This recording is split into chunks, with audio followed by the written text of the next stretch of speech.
tengo el gusto de presentar al doctor Edgar Parra Romero. El doctor Parra Romero es decano de la Facultad de Ciencias de la Salud de la Universidad del Cauca, es médico cirujano de la Universidad del Cauca y magíster en Salud Pública de la Universidad del Valle, adscrito al Departamento de Medicina Social y Salud Familiar de la Universidad del Cauca, con especial interés en perspectivas del sistema de seguridad social en salud en Colombia. Bienvenido, doctor Parra Romero.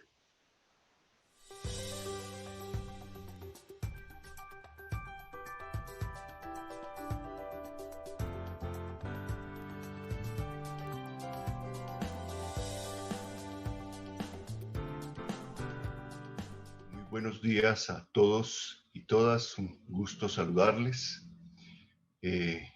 Un muy cordial saludo desde la Universidad del Cauca. Mi nombre es Edgar Parra Romero, soy el decano de la Facultad Ciencias de la Salud. He colocado como título a esta presentación la educación médica y salud, con la pretensión de que a pesar de las crisis, a pesar de los momentos actuales, como educación médica no podemos perder de vista nuestra gran responsabilidad con la salud de una población, o de una colectividad, de una región o de un país. Por eso recurro inicialmente a esta frase de Francesc Pedró del Instituto Internacional para la Educación Superior en América Latina y el Caribe, que creo que cae muy a propósito. Nos dice Pedró, aunque la mayor parte de los debates actuales se centren hasta qué punto la pandemia traerá consigo una mayor hibridación de los procesos de enseñanza y aprendizaje en las universidades, esto no debería desviar la atención acerca de cuál es la misión última de una universidad. A fin de cuentas, somos para brindar un aprendizaje vital único a cada estudiante que le transformará como persona y como ciudadano. Creo que en la medida que nunca olvidemos esto, pues nuestra razón de ser no dejará de estar allí presente a pesar de las circunstancias. Estamos lógicamente ante un evento que nos ha impactado a todos y entre diferentes frentes. Es una pandemia a pesar de 8 meses que llevamos con ella, pues su perspectiva es que estará vigente 1 año y muy seguramente mucho más tiempo. Por lo tanto, nuestras características y condiciones van a tener que amoldarse a ello. Algo que nos impactó a todos, en el plano individual, en el plano familiar, en el plano comunitario, en lo social, en lo educativo y por supuesto en la laboral. Creo que nadie se ha visto no impactado, no impedido por semejante situación. Una situación que nos ha sumido en la incertidumbre, una constante diaria de ansiedad, por supuesto de miedo y sentirnos aislados constantemente. Un evento cuya mortalidad y cuya morbilidad pues prácticamente opacó, aún así sea entre comillas, otras prevalencias, otras vigencias que no podemos descuidar. Nos impactó económicamente, sabemos la crisis, casi que el desastre económico en el cual nos hemos visto inmersos tanto mundial como nacionalmente. Regresamos a altas tasas de desempleo, aumentamos nuevamente nuestras condiciones de pobreza, un PIB que se vio altamente impactado y por supuesto entramos en recesión. Un sistema de salud al cual pertenecemos especialmente, pues que se trastornó y habría que ver lo que tanto aprovechamos ese trastorno para avanzar en las reformas que necesitamos en ese sistema. Hay que hablar aquí de salud mental. A fin de cuentas es una variable que a veces no la pensamos mucho, pero que está allí vigente y que seguramente nos va a afectar. Hay que pensar en la niñez y la juventud actual, porque a este corto, mediano plazo seguramente estas afectaciones que estamos viviendo van a impactar los procesos educativos. Todo esto ha hecho que hayamos visto inmersos en un choque sanitario que se confrontó con un choque económico y que por supuesto para efectos de continuar avanzando hay que buscar un equilibrio entre los dos campos. Pero no perdamos de vista que a pesar de pandemias hay dos situaciones que creo muy personalmente que van a afectar el futuro de nuestra propia educación médica. La inestabilidad climática mundial, que es inobjetable, y no perdamos de vista aquel creciente inconformismo social en el que estamos inmersos, que van a exigir de nuestra educación médica, de nuestras universidades, otro tipo de tónicas. Por lo tanto, estamos entrando en lo que llamamos con las nuevas normalidades, que muy seguramente nos harán reflexionar sobre nuestra razón de ser en la educación. Por eso recurro a esta frase de la Comisión sobre la Educación de los Profesionales de la Salud para el siglo XXI. Allí aparece esta frase que la extracto, que creo que cae como anillo al dedo. Ahora se requiere una tercera generación hablando de reformas educativas, con un currículo basado en sistemas para mejorar el desempeño en los sistemas de salud, o sea, el encuentro con los sistemas de salud, mediante la adaptación de las competencias profesionales esenciales a contextos específicos, pero sobre la base del conocimiento global.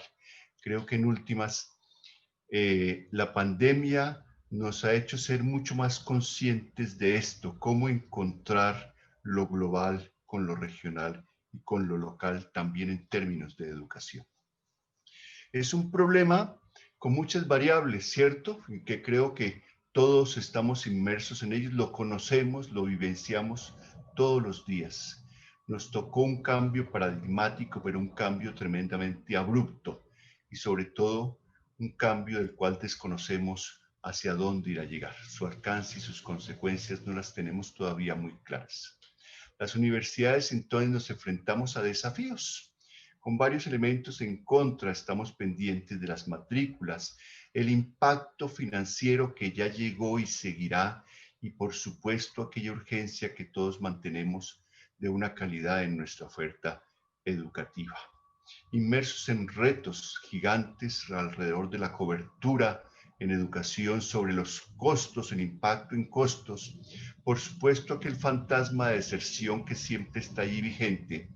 Estamos revisando cómo manejar financieramente las matrículas, estamos pendientes de cómo se afecta nuestro propio ambiente escolar, eso en relación con la convivencia familiar, y creo que la normatividad vamos a tener que revisarla, la normatividad universitaria y la normatividad de nuestros propios programas académicos. Una educación médica que en nuestro campo muy particular pasó muy de pronto de una presencialidad que teníamos plena y garantizada a un trabajo en casa que se volvió incierto, especialmente para el cumplimiento de nuestras propias misiones y propios objetivos. Traigo a colación aquí una frase que me planteó una de las docentes de la Universidad del Cauca en estos diálogos constantes sobre la pandemia y nuestra cotidianidad en la educación médica. Nos dijo es que estamos inmersos en adaptarnos a las prácticas de enseñanza y aprendizaje de manera remota, sin tener la posibilidad de ver frente a nuestros estudiantes. La falta de presencialidad dificulta percibir los gestos y comportamientos que nos permiten monitorear su comprensión en los temas que constantemente estamos planteando y estamos proponiendo. Me pareció que era una frase muy diciente y creo que es algo que estamos vivenciando todos. Estamos ante una situación en donde la comunicación se nos está modificando, y sobre todo la comunicación en educación y sobre todo la educación en salud. Es que esa comunicación en educación y salud se soporta en aquellos valores o aquellos aspectos que todos reconocemos. En nuestra educación médica el contacto y la escucha es fundamental, es clave. Son dos componentes indispensables para que esa comunicación sea asertiva, para que sea efectiva y que sea humanizante, lo cual se ha visto afectado en los aspectos básicos que esas TIC, que por muy interactivas que sean, pues no solventan lo que significa esa comunicación asertiva. A eso aunado a lo que mencionaba anteriormente, estamos ante una normatividad institucional que uno tuviera la impresión de que se está quedando como obsoleta o que es muy débil frente a la crisis que estamos viviendo. Y es algo que nos cogió de sorpresa y eso lo vivenciamos. El gobierno nacional todos los días saca nuevas y más resoluciones y creo que las universidades estamos en las mismas situaciones y los programas, por supuesto, no somos ajenos a eso. Nos metimos en una abrumadora búsqueda de tecnología, de metodologías, de aprendizaje, de nuevos mecanismos de evaluación, y eso es bueno, eso es muy bueno, porque nos obliga entonces a meternos en nuevos campos. Buscamos constantemente un equilibrio entre el tecnológico y lo humano, porque es, entre otras, es nuestra razón de ser. Trabajamos con lo humano. Esa incertidumbre que mencionábamos, y es una incertidumbre que se hace manifiesta cotidianamente y en las nuevas programaciones de este segundo semestre 2020 y en lo que seguirá en el 2021 en relación con presencialidad o el peso que deberá tener la virtualidad o buscar entonces procesos de alternancia. Y algo clave, ese reto diario de cuidar o de cuidarnos en torno a la vida de cada uno de nosotros, de nuestros docentes, de nuestros estudiantes, de nuestros administrativos, como integrantes que son de la comunidad educativa. Ese fantasma que a la larga no es ni fantasma, es un temor constante de lo que suceda con la deserción estudiantil, más ahora en las condiciones actuales. Decíamos, esa difícil sostenibilidad financiera que nos va a afectar, que nos va a impactar, y esta educación a distancia que nos tocó como experimento involuntario, pero que definitivamente se volvió obligatorio. ¿Y qué tal hablar de esa sobrecarga de lo virtual que nos está afectando a todos? Es que la situación de trabajo simplemente se nos triplicó y eso a largo plazo va a tener una afectación. Nos puso, sobre todo en la educación médica, a ver cómo equilibramos variables claves, la teoría versus la práctica, lo básico versus lo clínico, por ejemplo, la simulación versus el paciente. Y creo que todos estamos inmersos en analizar constantemente cómo hacemos para cumplir nuestros planes de estudios a cabalidad. ¿Qué ha cambiado? Pues está cambiando muchas cosas, tiene que ver con plataformas, tiene que ver con situación económica. Entonces, algo interesante ha sido cómo el conocimiento, el acercamiento y el uso de plataformas, de medios y recursos audiovisuales de soporte para el desarrollo de las actividades académicas y de apoyo a las comunidades, pues es algo que cambió, lo cual también tenemos que verlo positivamente. La situación nos evidenció la vulnerabilidad económica de estudiantes y de sus propias familias, vulnerabilidad que dificulta el acceso hacia los medios y recursos necesarios para la conexión y, por supuesto, para el desarrollo de las actividades económicas. Y creo que en mayor o menor grado las universidades, nuestros programas, nos hemos visto inmersos en cómo facilitar entonces ese acceso. Respecto a la propia comunidad y frente a los propios usuarios, eso también se afectó. En los diferentes sitios de práctica, lo que hemos evidenciado es que esa carencia económica para acceder a dispositivos tecnológicos les permita a los usuarios establecer una muy buena relación con los profesionales de la salud. Y creo que aquí tenemos que ser muy conscientes del papel que debe jugar explícitamente procesos como telesalud o telemedicina. Hay algo interesante, la pandemia hizo evidente la dificultad que muchos actores de la comunidad académica, llamémoslos docentes, llamémoslos estudiantes, han tenido o hemos tenido para adaptarnos, para comprender, para usar el aprendizaje en el manejo de herramientas de las TIC.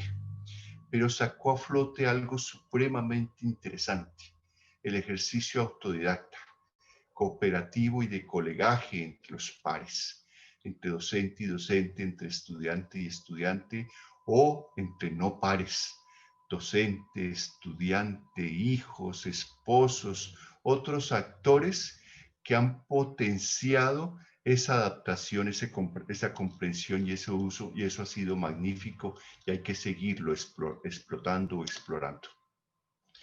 La solución.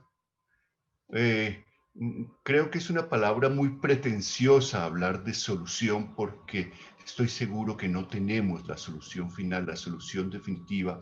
La estamos explorando y la estamos encontrando en el día a día. Traigo a colación esta frase de Jean-Michel Blanquer, ministro de Educación de Francia, que dijo esto que me pareció muy interesante. La civilización será cada vez más tecnológica. El desafío es lograr que a su vez sea cada vez más humana. No es fácil, pero reposa mucho, muchísimo en la educación. Somos responsables de ellos como universidad y como programas. Yo digo que por ahora no sabemos por cuánto tiempo. Seguiremos en un modelo mixto de presencialidad para aquellas materias que requieren un componente práctico y el acceso remoto para las que tienen ese comportamiento teórico alto. Pero lo más importante aquí es que garanticemos que nuestro discente obtenga experiencia y aprenda actitudes y valores. Tenemos que seguir forjando la cultura del respeto por las medidas básicas de protección y de confianza con base en los protocolos sanitarios que nuestros mismos científicos han sacado como recomendación. Mucho más ahora cuando el relajamiento de esas medidas de protección y de protocolos nos están llevando a olas en esta generación casi que de rebrotes entonces en la crisis pandémica. Y por supuesto, no podemos dejar de avanzar en la transformación digital. Pero hay tres cosas sobre las cuales yo quisiera insistir. Virtualidad magnífico, virtualidad esencial, virtualidad fundamental, pero creo que debemos ser muy prudentes en su manejo. Es una virtualidad que no puede ser una nueva versión de aislamiento. No puede ser una herramienta excluyente que reemplace las aulas. Creo que es necesario, y por no decir clave, que lo que se da cotidianamente en nuestros espacios, esa experiencia, el contacto, la convivencia, la resolución de conflictos, el manejo de horarios, el potenciamiento de habilidades, el manejo de la libertad, el manejo de la disciplina es fundamental, es clave. Entonces, la virtualidad es un instrumento que flexibiliza y complementa la educación presencial, pero no la va a poder reemplazar. Y vuelvo a lo que la misma Comisión de Profesionales del siglo XXI planteó en otro de sus apartes.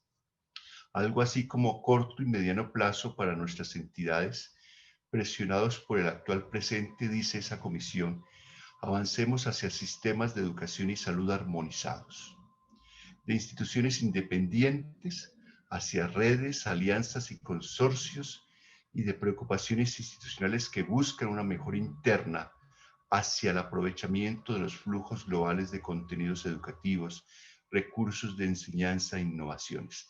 Para allá vamos, para allá indiscutiblemente vamos, y entidades como Ascofam son absolutamente claves.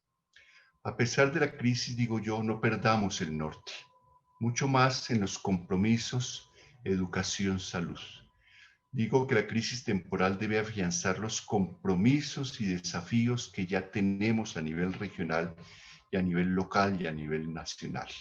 Tenemos que seguir hablando de atención primaria en salud, de objetivos de desarrollo sostenible, de plan decenal de salud pública, de ley estatutaria en salud. Tenemos que seguir hablando y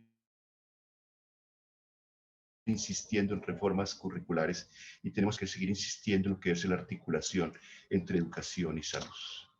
Por lo tanto, el mensaje final que yo planteo es que la crisis pandémica nos desafía hacia una nueva cultura que permita avanzar en la búsqueda de modelos integrales de calidad y pertinencia en la educación médica, pero con procesos de aprendizaje transformativos, más dinámicos, mucho más articulados y sobre todo en consonancia con las demandas que el entorno social, cultural y humano nos imponen constantemente. Eso exige tres verbos: reconocer, relacionar, transformar, pero creo que los verbos especialmente deben traducirse en reconocernos, relacionarnos y transformarnos. Al fin de cuentas, de nosotros depende que avancemos en ese inmenso compromiso que es la salud, pero esencialmente nos compromete a mantener, sea cual sea el momento, sea cual sea la crisis, sea cual sea el norte, a mantener la calidad de vida que en últimas es nuestra razón de ser. Esa es entonces mi intervención. Agradezco la atención de todos ustedes y espero que sean insumos para el gran debate en el cual actualmente pues, nos encontramos. Muchísimas gracias.